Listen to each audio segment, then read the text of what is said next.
नमस्कार। आज हम रासायनिक अभिक्रियाओं की दुनिया में थोड़ा और गहरे उतर रहे हैं। ये वो प्रक्रियाएं हैं जिनसे हमारे आसपास की दुनिया मतलब लगातार बदलती रहती है। और आज खास तौर पर हम दो बड़े ही दिलचस्प प्रकारों पर फोकस करेंगे। विस्थापन और द्विविस्थापन अभिक्रियाएं। हाँ, डिस्प्लेसमेंट और डबल डिस्प्लेसमेंट रिएक्शंस।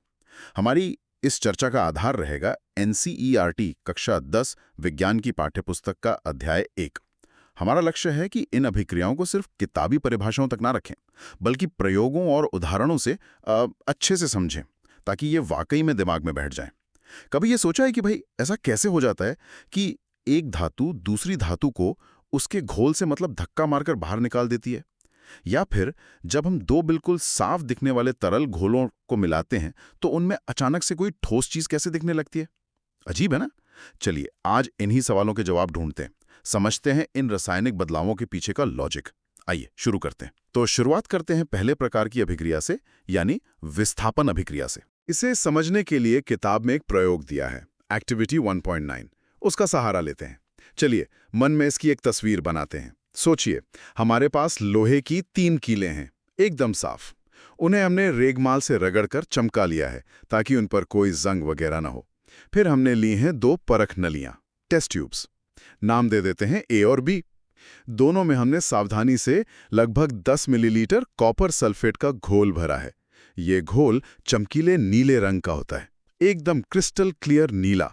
अब हम क्या करते हैं, उन 3 कीलों में से 2 लेते हैं, उन्हें एक धागे से बांधते हैं और बहुत धीरे से परख नली बी वाले नीले घोल में डुबो देते हैं। ध्यान रखना है कि कीलें पूरी तरह घोल में डूबी रहें और इन्हें करीब 20 मिनट के लिए ऐसे ही छोड़ देना है। जो तीसरी कील है वो बाहर ही रहेगी, बाद में तुलना करने के लिए, कंपैरिजन के लिए। ठीक 20 मिनट बाद हम उन 2 कीलों को धागे से पकड़कर परख नली बी से बाहर निकालते हैं। अब ध्यान से देखना है। क्या देखा? कुछ बहुत ही साफ बदलाव नजर आते हैं। सबसे पहली चीज जो ध्यान खींचती है वो है कीलों का रंग। जो कीलें घोल में डूबी थीं, वे अब लोहे के रंग की नहीं रहीं। उन पर एक भूरे मतलब ब्राउनिश रंग की परत चढ़ गई है। और दूसरी बात, परख नली बी में जो कॉपर सल्फेट का नीला घोल था, उसका रंग भी पहले जैसा गहरा नीला नहीं रहा। वो काफी हल्का फेड हो गया है, खासकर जब हम उसकी तुलना परख नली ए वाले घोल से करते हैं जिसको हमने छुआ ही नहीं था। यह अंतर बिल्कुल साफ दिखता है। तो अब यहाँ सवाल उठता है, आखिर ऐसा हुआ क्यों? ये रंगों का खेल कैसे हुआ? कील भूरी क्यों हो गई और घोल का नीला रंग फीका क्यों पड़ गया? क्या हुआ यहाँ? हाँ, ये वाकई में एक बहुत ही क्लासिक और दिलचस्प रासायनिक घटना है। देखिए, यहाँ असल में एक तरह की अदला बदली हुई है, एक रासायनिक मुकाबला हुआ है कह सकते हैं। कॉपर सल्फेट के नीले घोल में तांबा मतलब कॉपर आयनों के रूप में होता है। जब हमने इसमें लोहे आयरन Fe की कीलें डाली तो लोहा जो है वो तांबे की तुलना में ज्यादा क्रियाशील है, मोर रिएक्टिव। तो उसने क्या किया, उसने कॉपर सल्फेट के घोल से तांबे के आयनों को हटा दिया, विस्थापित कर दिया। अच्छा, मतलब ज्यादा ताकतवर ने कमजोर को हटा दिया। बिल्कुल, आप ऐसा समझ सकते हैं। ज्यादा क्रियाशील लोहे ने कम क्रियाशील तांबे को उसके घोल वाले घर से बाहर निकालकर खुद उसकी जगह ले ली। इस पूरी प्रक्रिया को हम एक रासायनिक समीकरण केमिकल इक्वेशन से दिखा सकते हैं। FeS plus CuSO4Aq goes to FeSO4Aq plus Cu। अच्छा, इसमें ये S और AQ का क्या मतलब है? हाँ, ये बताना जरूरी है। Fe के बाद S का मतलब है लोहा ठोस यानी सॉलिड है। CuSO4 और FeSO4 के बाद Aq का मतलब है एक्वस यानी जलीय घोल, पानी में घुले हुए। और Cu के बाद फिर से S यानी तांबा भी ठोस रूप में बना है। तो मतलब लोहा और कॉपर सल्फेट मिले। जी, और उनके बीच रिएक्शन हुई, इससे बना आयरन सल्फेट FeSO4। ये एक नया कंपाउंड है और पानी में घुलनशील है। इसी आयरन सल्फेट के बनने की वजह से घोल का नीला रंग जो कॉपर सल्फेट की वजह से था वो फीका पड़ गया। आयरन सल्फेट का घोल हल्का हरा या लगभग रंगहीन होता है। और कील पर भूरा रंग। हाँ, वो जो ठोस तांबा Cu बना ना, वही भूरे रंग की परत के रूप में लोहे की कीलों पर जमा हो गया, इसीलिए उनका रंग बदल गया। तो इसी तरह की अभिक्रिया जहां एक तत्व जैसे यहाँ लोहा किसी दूसरे तत्व जैसे तांबा को उसके यौगिक के घोल से हटा देता है, उसे ही विस्थापन अभिक्रिया ये डिस्प्लेसमेंट रिएक्शन कहते हैं। ये पूरी तरह तत्वों की क्रियाशीलता, उनकी रिएक्टिविटी पर निर्भर करता है। अच्छा, तो ये क्रियाशीलता का खेल है, मतलब कौन कितना रिएक्टिव है ये तय करता है कि कौन किसे हटाएगा। ये तो वाकई एक तरह की केमिकल रेसलिंग जैसी बात हो गई। क्या इसका मतलब यह है कि हम पहले से अंदाजा लगा सकते हैं कि कौन किसे हटाएगा? किताब में कुछ और उदाहरण भी हैं शायद। हाँ, जैसे दिया है कि अगर लोहे की जगह जिंक धातु का टुकड़ा लें और उसे कॉपर सल्फेट के नीले घोल में डालें तो हाँ, तो बिल्कुल वैसा ही होगा। जिंक भी कॉपर से ज्यादा क्रियाशील है, तो जिंक भी कॉपर सल्फेट से कॉपर को विस्थापित कर देगा। जिंक खुद कॉपर की जगह लेकर जिंक सल्फेट बना लेगा, जो कि एक रंगहीन घोल है, और तांबा यानी कॉपर ठोस रूप में अलग हो जाएगा। समीकरण होगा ZnS plus CuSO4 Aq is equal to ZnSO4 Aq plus CuS। C. और एक और उदाहरण है लेड का। अगर लेड धातु को कॉपर क्लोराइड के घोल में डालें, ये भी नीला हरा सा होता है शायद, जी हाँ, तो लेड भी कॉपर को हटा देगा। बिल्कुल। लेड भी कॉपर से ज्यादा क्रियाशील है, तो वो कॉपर क्लोराइड से कॉपर को हटाकर लेड क्लोराइड PbCl2 बना लेगा और कॉपर धातु अलग हो जाएगी। समीकरण है PbS plus CuCl2Aq goes to PbCl2Aq plus CuS। समझ गया। तो जिंक और लेड दोनों ही कॉपर से ज्यादा रिएक्टिव हैं। बिल्कुल सही। ये दोनों उदाहरण उसी सिद्धांत की पुष्टि करते हैं। यहाँ ध्यान देने वाली बात यह है कि क्रियाशीलता एक तुलनात्मक गुण है। लोहा, जिंक, लेड ये तीनों तांबे से ज्यादा क्रियाशील हैं। लेकिन अगर हम उल्टा करें, मान लीजिए तांबे की कील को आयरन सल्फेट के घोल में डालें, तो कुछ होगा? नहीं, क्योंकि तांबा कम क्रियाशील है लोहे से। एग्जैक्टली, कोई अभिक्रिया नहीं होगी, क्योंकि तांबा लोहे से कमजोर है, मतलब कम क्रियाशील है। वो लोहे को उसके घोल से नहीं हटा सकता। इसीलिए धातुओं की ये क्रियाशीलता श्रेणी, रिएक्टिविटी सीरीज जानना बहुत जरूरी है विस्थापन अभिक्रियाओं को समझने के लिए। उनकी बात, जहां एक हटा रहा है दूसरे को। अब आते हैं दूसरी तरह की अभिक्रिया पर, द्विविस्थापन अभिक्रिया, डबल डिस्प्लेसमेंट रिएक्शन। इसके नाम से ही लग रहा है कि यहाँ शायद कुछ डबल अदला बदली होती होगी। हाँ, कुछ वैसा ही है। चलिए इसे भी एक प्रयोग से समझते हैं। एक्टिविटी 1.10। इस बार हम दो अलग अलग परख नलियां लेते हैं। एक परख नली में हम लेते हैं लगभग 3 ml सोडियम सल्फेट का घोल। ये रंगहीन होता है, पानी जैसा। दूसरी परख नली में लेते हैं लगभग 3 ml बेरियम क्लोराइड का घोल। ये भी रंगहीन, पारदर्शी। अब बस इन दोनों रंगहीन घोलों को एक दूसरे में मिला देते हैं, और जैसे ही ये दोनों घोल मिलते हैं, अरे एकदम से कुछ होता है। क्या दिखता है आप देखेंगे कि जहां दो साफ तरल मिले थे, वहां एकदम से एक सफेद रंग का पदार्थ बन गया है।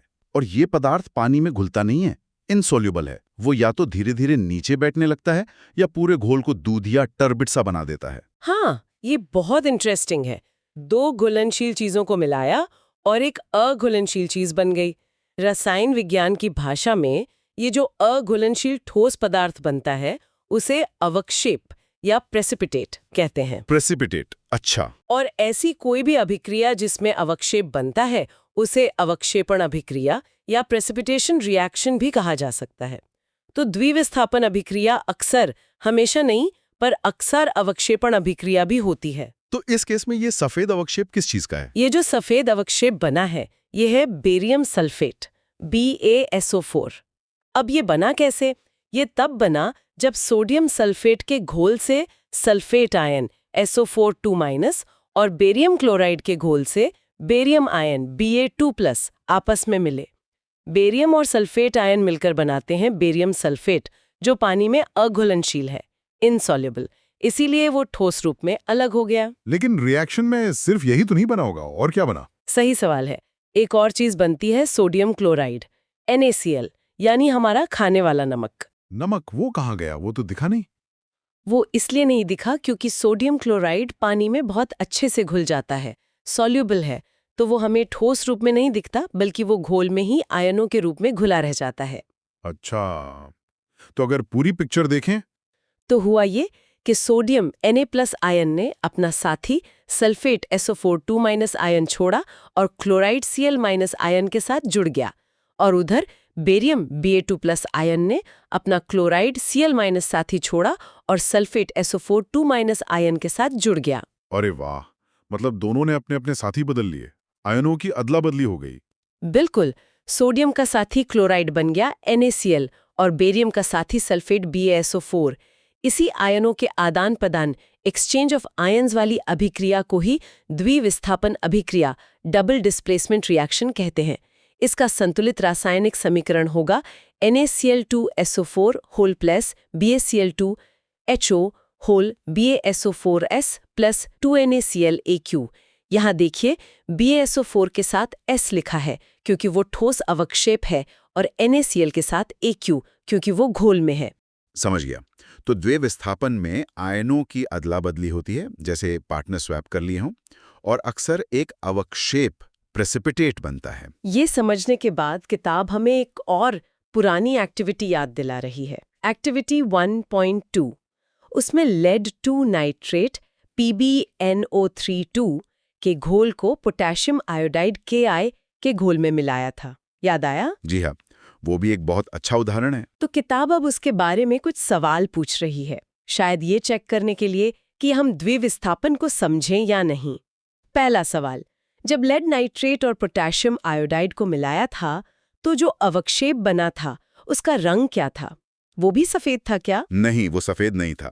जब लेड 2 नाइट्रेट के रंगहीन घोल में पोटेशियम आयोडाइड का रंगहीन घोल मिलाते हैं तो तुरंत एक बहुत ही चमकदार ब्राइट पीले रंग का अवक्षेप बनता है। पीला, ओके। और दूसरा सवाल, उस पीले अवक्षेप का नाम क्या था, उसका फॉर्मूला? उस पीले अवक्षेप का रासायनिक नाम है लेड आयोडाइड, लीड आयोडाइड, और उसका सूत्र है PbI2।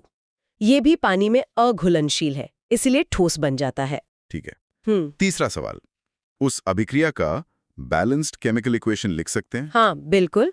वो होगा PbNO3 twice Aq plus 2KiAq, reaction होके बनता है PbI2S प्लस 2KNO3Aq। यहाँ भी देखिए PbI2 के साथ S लिखा है क्योंकि ये पीला ठोस अवक्षेप है, और दूसरा प्रोडक्ट बना पोटेशियम नाइट्रेट KNO3 जो पानी में घुलनशील है, इसलिए उसके साथ Aq लिखा है। और आखिरी सवाल, क्या वो अभिक्रिया भी द्विविस्थापन अभिक्रिया ही थी? जी हाँ, बिल्कुल। वो भी निश्चित रूप से एक द्विविस्थापन अभिक्रिया ही है। उसमें भी आयनों का साफ साफ आदान प्रदान हुआ है।